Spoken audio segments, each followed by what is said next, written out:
Hello guys, now we will study the class 9th NCERT Democratic Politics chapter 3 Constitutional Design. Okay, so under the Constitutional Design we have already studied about the amendment of Constitution of South Africa.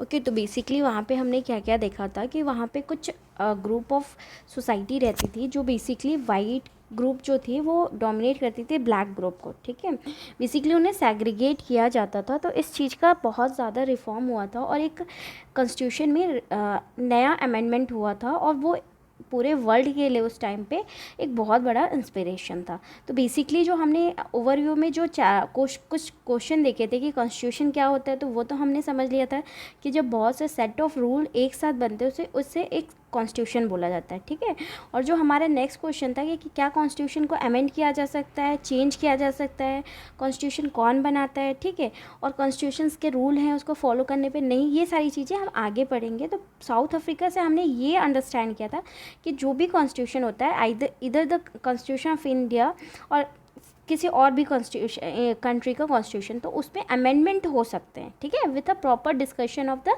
Public and the authorized government. Like South Africa, India's constitution was also drawn up under very difficult circumstance. Okay, जैसे कि हमने देखा था कि south Africa के लोग थे वहाँ पे रिफॉर्म लाने के लिए बहुत ज़्यादा मेहनत की थी. सिर्फ इंडिया की कॉन्स्टिट्यूशन को भी बहुत ज़्यादा डिफ़िकल्टीज़ फेस करनी पड़ी थी. The making of constitution for a huge and diverse country like India was not an easy affair. बोला जाता था कि कॉन्स्टिट्यूशन बनाना, जैसा कि आपको पता है कि इंडिया की एक तो पॉपुलेशन ज़्यादा है. ठीक है, पॉपुलेशन के साथ साथ यहाँ पे बहुत ज़्यादा डाइवर्स है. मतलब यहाँ पे बहुत से अलग अलग रिलीजन के लोग रहते हैं और सबके लिविंग और ट्रेडिशनल सब कुछ बहुत डिफरेंट है. तो यहाँ पे कॉन्स्टिट्यूशन बनाना एक अपने आप में बहुत बड़ा टास्क था. At the time, the people of India were emerging from the status of subjects to that citizen. ठीक है, उस समय क्या होता था, जो पीपल थे इंडिया के वो बेसिकली नॉर्मल स्टेटस से एक सिटीज़न का स्टेटस उन्हें मिल रहा था. The country was born through a partition on the basis of religious differences. ठीक है, जैसे अगर आप इंडिया का डिवीज़न देखते हैं, मतलब इंडिया में जो 29 स्टेट है अभी, तो ये 29 स्टेट को कैसे डिवाइड किया गया, तो आप ये देख सकते हो कि कुछ चीज़ें रिलीजियस. अगर हम पाकिस्तान और इंडिया की बात करें, ठीक है, तो पाकिस्तान और इंडिया का जो डिवीज़न हुआ था बेसिकली वो रिलीजियस डिवीज़न था. मतलब कि जो मेजॉरिटी हिंदू कम्युनिटी थी वो पाकिस्तान में लोकेटेड थे और जो मेजॉरिटी हिंदू कम्युनिटी थी वो इंडिया में लोकेटेड थे. वो रिलीजियस बेसिस पे इंडिया का डिवीज़न हुआ था विद पाकिस्तान. और before the division Pakistan was a part of India. ठीक है, लेकिन वो होने के बाद जब इंडिया एक सेपरेट कंट्री बना तो इंडिया में भी बहुत सारे स्टेट थे जिसको लिंग्विस्टिक बेसिस पे डिवाइड किया था. लिंग्विस्टिक बेसिस पे मतलब जो लोग जैसी लैंग्वेजेस बोलते थे. जैसे कि अगर हम एग्जांपल लेते हैं तो आप साउथ का एग्जांपल ले सकते हो. और सबसे पहले आपको ये बताना है कि इंडिया का सबसे पहला स्टेट का फॉर्मेशन कौन सा हुआ था लिंग्विस्टिक बेसिस पे, तो उसका आंध्र प्रदेश. ठीक है, the country was born through the partition of basis of religious differences. This was a traumatic experience for the people of India and Pakistan. ये इंडियन और पाकिस्तान दोनों लोग के लिए एक ट्रॉमेटिक एक्सपीरियंस था. At least 10 lakh people were killed on both sides of border in the partition related violence. ठीक है, बोला जाता है कि जब वो पार्टीशन हुआ था उस टाइम पे कम से कम 10 लाख लोग मर गए थे दोनों साइड ऑफ बॉर्डर में. ठीक है, there was another problem. The British had left it to rulers of the princely state to decide whether they wanted to merge with India और with the Pakistan remain independent. ठीक है, जैसा कि आपको पता है कि हमने जब हिस्ट्री में पढ़ा था कि जो इंडिया थी, ठीक है, इंडिया में बहुत से राजे रजवाड़े रहते थे पहले के टाइम में. तो जो राजा लोग थे वो लोगों ने अपना एक अलग सा स्टेट बनाया था जिनको प्रिंसली स्टेट बोला जाता है. राजा ऑफ जूनागढ़, राजा ऑफ हैदराबाद, ठीक है, राजा ऑफ मैसूर, ठीक है, राजा ऑफ कश्मीर. तो ये जो लोग थे तो ये लोग क्या करते थे कि इनको क्या ऑप्शन दिया गया था कि जब इंडिया और पाकिस्तान का पार्टीशन हुआ तो इनको बोला गया था आपके पास दो चॉइस है, या तो आप पाकिस्तान के साथ मिल लीजिए या तो आप इंडियन गवर्नमेंट के साथ मिल लीजिए. तो जो कुछ थे प्रिंसली स्टेट जैसे कि भोपाल, ठीक है, मैसूर और हैदराबाद, जूनागढ़, वो लोग क्या हुए थे, इंडिया के साथ मिले थे, लेकिन पाकिस्तान के साथ बहुत कम ही प्रिंसली स्टेट मिले थे। सेम अगर हम कश्मीर का देखते हैं तो जो कश्मीर के राजा थे उन्होंने क्या किया था, he was in dilemma basically, ठीक है। अगर ये कश्मीर एक अलग ही मुद्दा है, इसको हम कभी नेक्स्ट क्लास में पढ़ेंगे, लेकिन मैं आपको थोड़ा सा ओवरव्यू यहाँ पे समझा देती हूँ। कश्मीर के जो राजा थे महाराजा हरिश्चंद्र, ठीक है, तो उन्होंने क्या किया था, बेसिकली वो नहीं चाहते थे कि ना वो पाकिस्तान के साथ मिलना चाहते थे ना वो इंडिया के साथ मिलना चाहते थे। लेकिन जब पाकिस्तान वालों ने अपने कुछ लोकल रूलर्स को कश्मीर में भेजा और उन पे टेररिस्ट अटैक काइंड का कुछ एक्टिविटीज़ कर रहे थे, तो वो इंडियन गवर्नमेंट के पास आए थे और बोले थे कि हम आपके साथ ज्वाइंट हो जाएंगे, पर सडनली ऐसा कुछ हो नहीं पाया, ठीक है। Now the merger of this princely state was difficult and uncertain task. बोला जाता है ये जो प्रिंसली स्टेट थे इनका मिलना एक बहुत ज़्यादा डिफ़िकल्ट था और अनसर्टन टास्क था। When the constitution was being written the future of country did not look as secure as it does today. बोला जाता है कि जब कॉन्स्टिट्यूशन इंडिया का लिखा जा रहा था उस टाइम पे ये इतना ज़्यादा श्योर नहीं था कि ये जो कॉन्स्टिट्यूशन जो लिखा जा रहा है इसमें इतनी ज़्यादा सिक्योरिटी रहेगी जितनी आज के टाइम में एक्चुअल में है। The makers of constitution had anxiety about the present and the future of the country, ठीक है। जो कॉन्स्टिट्यूशन हमारे संविधान को बनाने वाले लोग हैं, जो हमारे कॉन्स्टिट्यूशन को जिन्होंने लिखा है, बेसिकली उन्हें ना एक अंदर से घबराहट होती थी कि ठीक है आज तो हम ये रूल्स रेगुलेशन लिख ले रहे हैं, लेकिन क्या ये रूल्स रेगुलेशन का आने वाले टाइम में या फिर अभी के टाइम में एक प्रॉपर इम्प्लीमेंटेशन हो पाएगा या नहीं हो पाएगा, ठीक है। नाउ यहाँ पे दिखा अबुल कलाम आज़ाद, ठीक है, इनके बारे में है, आप बेसिकली स्टडी कर सकते हैं। यहाँ पे एक एक्टिविटी है, you have to just read the path of constitution, ठीक है। अब यहाँ पे हम पढ़ेंगे कि जो कॉन्स्टिट्यूशन का पाथ था वो कैसा था। Despite all this difficulties there was one big advantages for makers of Indian constitution, ठीक है। ऑल्दो यहाँ पे बहुत ज़्यादा क्या बोलते हैं डिफ़िकल्टीज आई थी, ठीक है, जब हमारा इंडिया का संविधान बन रहा था, नो डाउट ऐसा कि वहाँ पे डिफ़िकल्टीज़ नहीं आई थी, पर इन सब डिफ़िकल्टीज़ के बाद भी क्या था, एक कुछ अच्छी चीज़ें थी, मतलब कुछ एडवांटेज चीज़ें वहाँ पे हो रही थी। Unlike South Africa they did not have to create a consensus about what democratic India should look just minute like, ठीक है। देखो जैसे साउथ अफ्रीका में देखा गया था कि वहाँ पे 3/4 लोग जो थे वो ब्लैक पीपल थे, लेकिन कुछ यूरोपियंस थे जो वाइट पीपल्स आके वहाँ पे रह लेते और बेसिकली वो रूल कर रहे थे।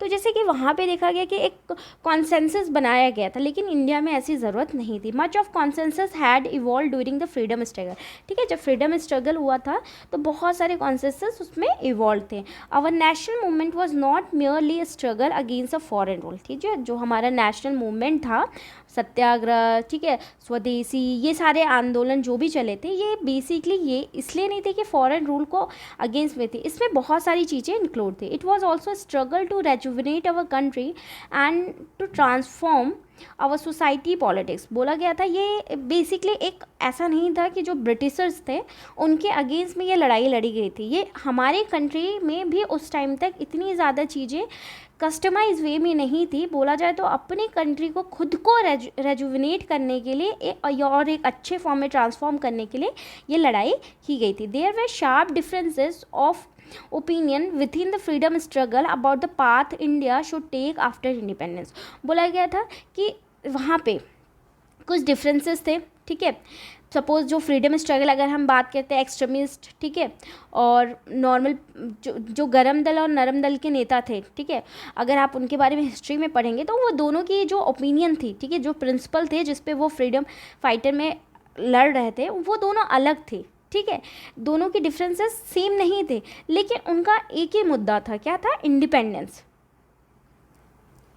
और ये भी है कि ऑल्दो उनके डिफरेंसेस अलग थे, लेकिन फ्रीडम स्ट्रगल में जो पाथ इंडिया का था ये था कि हम इंडिपेंडेंस के बाद क्या करना है। सच डिफरेंसेस एग्जिस्ट इवन टुडे, आज भी ऐसा है। आप देख सकते हैं कि कुछ लोग किसी चीज़ को सपोर्ट करते हैं तो कुछ दूसरी चीज़ को सपोर्ट करते हैं। At some basic ideas had come to be acceptance by almost everyone. बोला जाता है कि एट कुछ बेसिक आइडिया जो है वो अभी तक आया है, ठीक है, सबके द्वारा एक्सेप्टेड के। जैसे कुछ चीज़ें थी, मान लो अगर ABC डी है, ठीक है। तो मान लो ए को 100 पीपल सपोर्ट कर रहे हैं, 50 नहीं कर रहे, लेकिन बी और सी ऐसा था कि जिसको ऑल पीपल सपोर्ट कर सकते थे। As far back as in 1928 Motilal Nehru 8 other Congress leader drafted a constitutional for the India, ठीक है। देखो 1928 में मोतीलाल नेहरू, ठीक है, मोतीलाल नेहरू जिन्होंने अदर 8 कांग्रेस लीडर के साथ मिल के एक ड्राफ्ट पास किया था, वो ड्राफ्ट था कॉन्स्टिट्यूशन का। 1931 the resolution at the Karachi session of Indian national Congress dwelt on how the independent India's constitution should look like. Okay, what it's saying कि 1931 में क्या हुआ, एक रेजोल्यूशन पास हुआ, कहाँ पे, Karachi session of Indian national Congress, ठीक है। जब इंडियन नेशनल कांग्रेस का एक वहाँ पे मिलन हुआ था कराची सेशन में, तो वहाँ पे एक रेजोल्यूशन पास किया गया और उस रेजोल्यूशन में ये सब चीज़ें डिस्कस की गई कि जो हमारा इंडिपेंडेंट कॉन्स्टिट्यूशन बनेगा, ठीक है। अभी तक जो कॉन्स्टिट्यूशन था, बेसिकली हमारा इंडिया में जो कॉन्स्टिट्यूशन था बिफोर इंडिपेंडेंस, वो प्रॉपरली बना नहीं था। जैसे जो ब्रिटिश गवर्नमेंट में होता था वही हम फॉलो करते थे, ठीक है। लेकिन जब हम इंडिपेंडेंट हो गए तो जो इंडिपेंडेंट कॉन्स्टिट्यूशन बनेगा वो उसमें क्या क्या होना चाहिए, क्या कैसा दिखना चाहिए। Both this document were committed to the inclusion of universal adult franchise, right to freedom and equality and to protecting the rights of minorities in the constitution of independent India. What it's saying कि जो document था, जो resolution था, उसने ये commitment की थी और ये इंक्लूड किया था, क्या बेसिक चीज़ इंक्लूड की थी, यूनिवर्सल एडल्ट फ्रेंचाइज, ठीक है। और कुछ कुछ चीज़ें उसमें इंक्लूड थी, यूनिवर्सल एडल्ट फ्रेंचाइज, ठीक है। आप यहाँ पे देख सकते हैं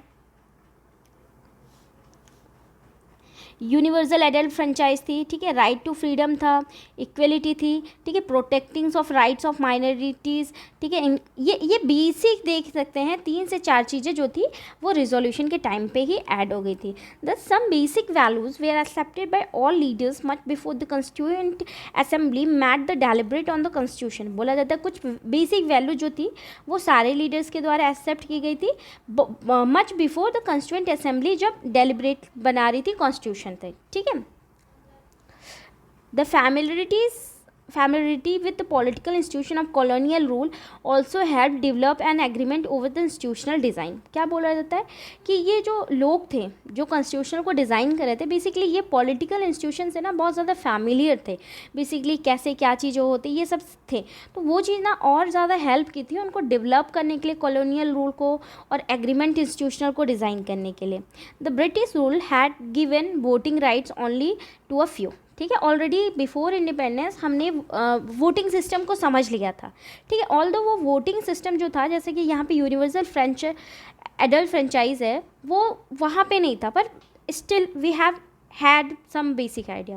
On that basis the British had introduced very weak legislature, ठीक है, जिसकी वजह से बहुत कमज़ोर लेजिस्लेचर था। ऑब्वियसली अगर सबको इक्वल राइट नहीं रहेगा वोटिंग का तो लेजिस्लेचर स्ट्रॉन्ग कैसे होगा। Now Election were held in 1937 to provincial legislature and ministerial all over the British India. बोला जाता है कि जो इलेक्शन थे वो बेसिकली हुए थे 1937 में, कहाँ कहाँ हुए थे, प्रोविंशियल लेजिस्लेचर में all over the British India.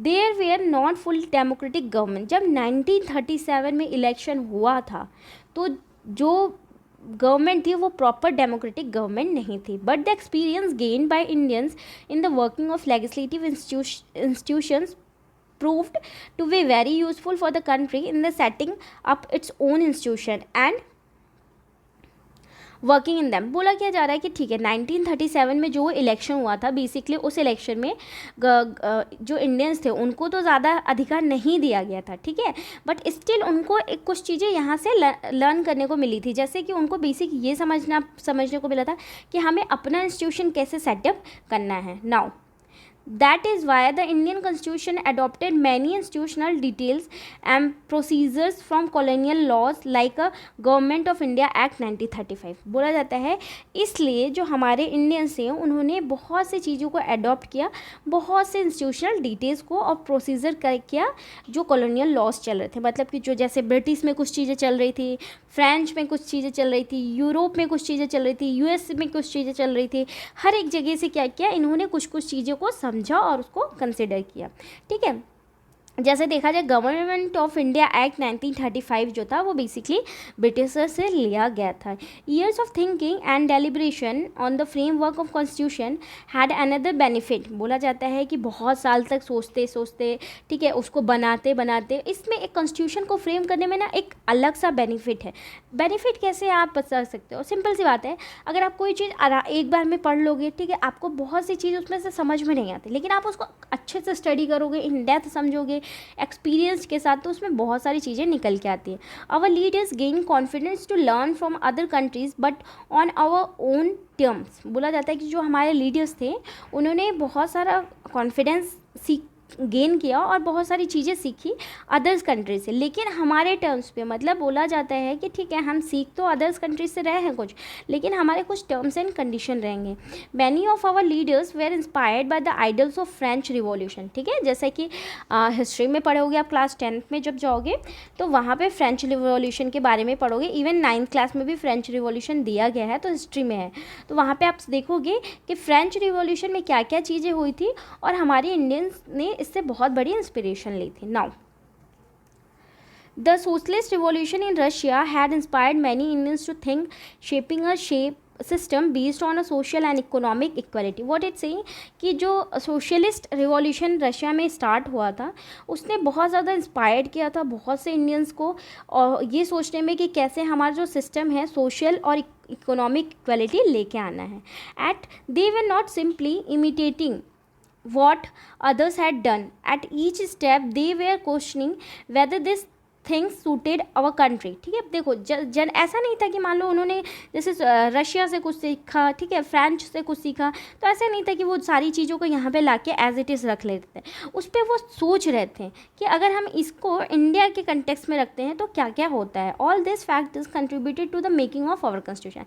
ये सारे फैक्टर्स की हेल्प से हमने अपना संविधान बनाया. तो बेसिकली हमने यहाँ पे क्या समझा कि जैसे कि हमारा जो कॉन्स्टिट्यूशन था, ठीक है, जो इंडिया का कॉन्स्टिट्यूशन था वो इंडिपेंडेंट के बाद जो इंडिपेंडेंट कॉन्स्टिट्यूशन बना, उसको बनाने के लिए जो भी लोगों ने वहाँ पे प्रेजेंट थे, जो भी पार्टिसिपेट किया, उन्होंने कैसे किया, उन्होंने ऑलरेडी जो एग्जिस्टिंग कॉन्स्टिट्यूशन था बहुत सी कंट्रीज़ में, वहाँ से कुछ कुछ चीज़ों को सीखा. ठीक है, जैसे ब्रिटिशर से कुछ सीखा, यूरोपियन से कुछ सीखा, यूएस गवर्नमेंट से कुछ सीखा और दूसरे गवर्नमेंट से कुछ सीखा, और उसको अपने कंटेक्स्ट में सोचा कि हम इंडियन से कैसे कर सकते हैं. जैसे कि हम देख सकते हैं गवर्नमेंट ऑफ इंडिया एक्ट जो 1935 है उसमें क्या क्या चीज़ें ऐड की है.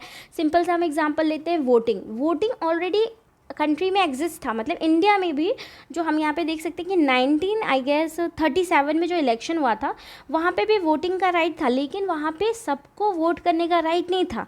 तो इंडिया ने यहाँ पे कैसे सीखा, देखो कि ठीक है आप वोटिंग चीज़ें तो सीख रहे हो कि हाँ वोट करना चाहिए जब भी इलेक्शन हो, लेकिन इंडिया ने उसे इंडियन कंटेक्स्ट में कैसे देखा कि यहाँ पे जो ब्रिटिशर्स थी वो कुछ ही सेक्टर ऑफ लोगों को अलाउ कर रही थी कि आप वोट कर सकते हो, लेकिन इंडिया ने बोला कि एक हम लेबल बनाएंगे, एक हम क्राइटेरिया बनाएंगे, अगर उस क्राइटेरिया को जो भी मैट करता है वो सारे वोट कर सकते हैं. जैसे फिर उन्होंने यूनिवर्सल एडल्ट फ्रेंचाइज इन लेके आए. उसके अंदर में क्या था कि जो भी इंसान 18 साल का होगा, चाहे girl man upper caste lower caste जो भी होगा, ठीक है, अपार्ट फ्रॉम एनीथिंग, तो वो वोट कर सकता है. तो ये चीज़ों को उन्होंने क्या किया, ऑल्दो वहाँ से लर्न तो किया ब्रिटिशर से, लेकिन उसको अमेंड करके अपडेट करके इंडिया के कंटेक्स्ट में इंट्रोड्यूस किया. सेम बहुत सारी चीज़ें थी, जैसे कि हमने देखा फ्रेंच रिवॉल्यूशन से कुछ चीज़ें सीखी थी, रशियन रिवॉल्यूशन से सीखा था. रशियन रिवॉल्यूशन से क्या सीखा था, सोशलिस्ट को कैसे इम्प्लीमेंट करना, मतलब इकोनॉमिक और सोशल इक्वलिटी को कैसे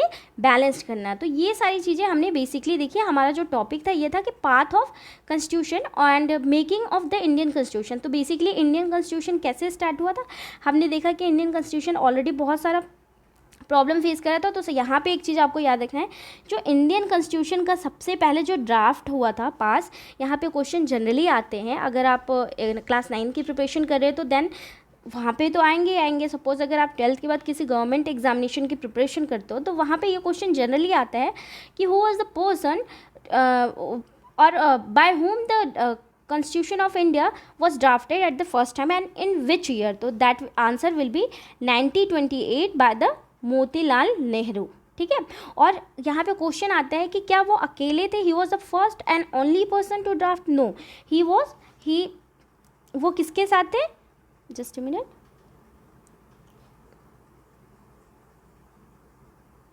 okay, he was with the 8 other congress leaders. Okay, so I hope you have understand this thoroughly and you have also enjoyed this class. We will come to the next class with the next topic, that will be the constituent assembly.